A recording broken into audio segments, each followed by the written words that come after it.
The dense mist hung low over the hills of Xochimilco, a remote area near Mexico City famous for its eerie canals and the island of the dolls.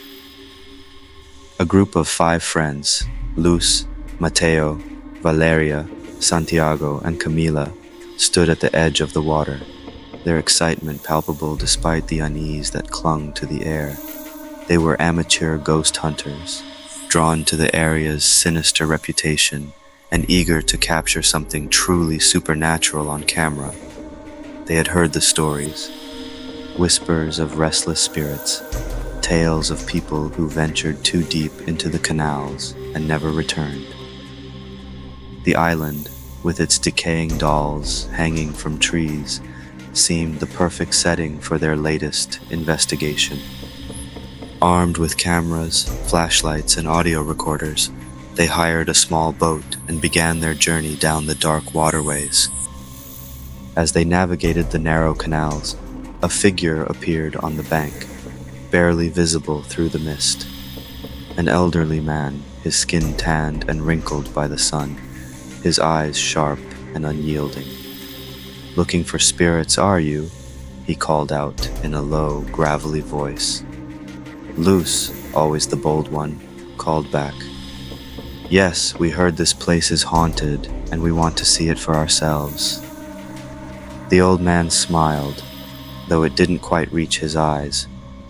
"You've come to the right place, but you won't find the spirits on your own. The dead here know how to hide." Mateo, the skeptic of the group, furrowed his brow. "And you can help us find them?" The man nodded slowly. "I can take you where they dwell. My name is Esteban. I've lived on these waters all my life. I know where the spirits linger, where they show themselves to those who seek them." There was something unsettling about Esteban. Perhaps it was the way he seemed to appear out of nowhere, or the way his voice seemed to echo in the mist. But their curiosity won out over their fear, and they agreed to let him guide them. Esteban climbed into the boat, his presence silent but commanding.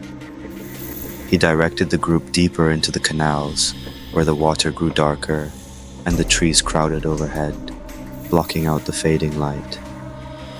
The air was thick with moisture, and the occasional splash of water against the boat seemed unnaturally loud in the silence. The farther they went, the more oppressive the atmosphere became. The dolls hanging from the trees stared down at them with empty, cracked eyes, their expressions twisted by time and decay. The boat glided through the water, the soft creak of the oars, the only sound as they approached the heart of the island.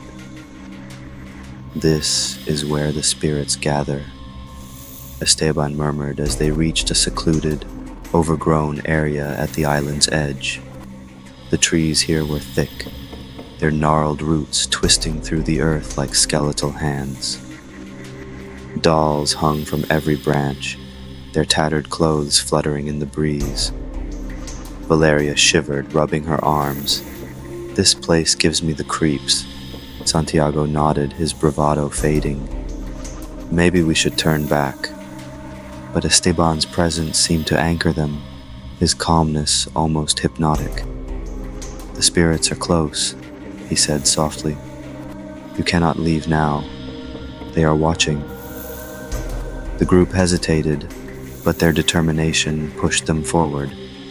They set up their equipment, aiming their cameras at the trees and recording the eerie silence. But soon, the silence was broken by strange noises, whispers that echoed through the branches, the sound of something shuffling through the undergrowth.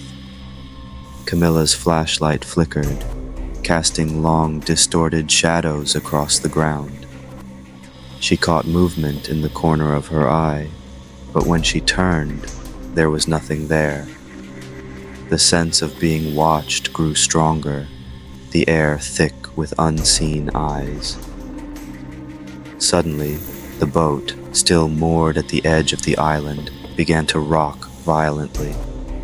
The water churned as if something was moving beneath the surface. Mateo rushed toward it, but the boat slipped out of reach, drifting into the darkness of the canal. "We're stranded!" he shouted, panic rising in his voice. Esteban remained calm, his gaze fixed on the dense forest. "The spirits have taken notice of you. There's no turning back now." The group turned to him, fear in their eyes. "What do you mean?" Luz demanded, her voice shaking. Esteban's form began to change before their eyes. His skin grew translucent, his features twisting into something unnatural. His eyes became hollow, dark voids that seemed to consume the light around him. "I was once like you," Esteban said, his voice now a distorted echo. "Curious, foolish. I came here long ago, seeking the spirits of the dead, but they found me first. Now I am part of them, and you will be too." The forest around them seemed to come alive, the trees creaking and groaning as shadows moved between them. The dolls on the branches swayed, their lifeless eyes following the group as they tried to flee.